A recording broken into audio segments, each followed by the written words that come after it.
I was cut off in my first video, so I just wanted to finish.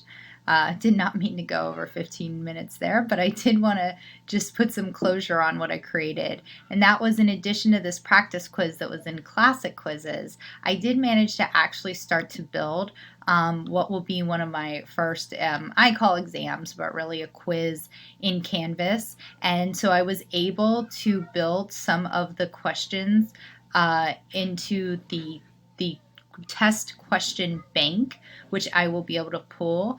And I've set up again some limitations on this particular quiz here. Let's see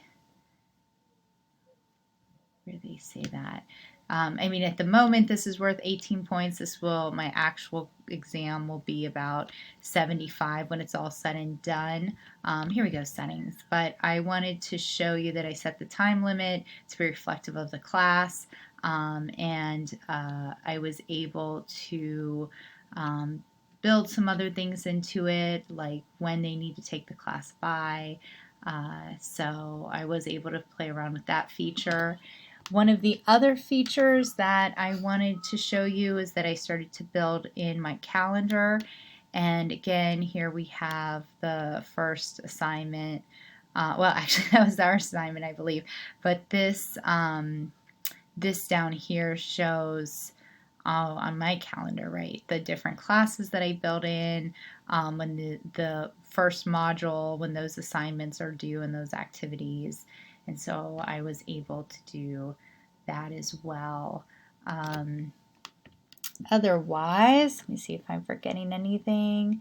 We talked about the rubric. I personalized the navigation menus some for this particular course. I added some things like the CSUF library database search link. I get that question all the time. Where do I find peer-reviewed journal articles? So I just added that, and I was able to, add in the features that I thought I would use most frequently. So that's a little about my Canvas for the HCOM 330 course. I think that obviously think I have more work to do, specifically on adjusting some accessibility. And in doing some drafts of these assignments, I've certainly learned ways where I might adjust my points or think more about the way students can work with virtual features in remote teaching tools. So I found this all very useful. And yeah, thank you for your time.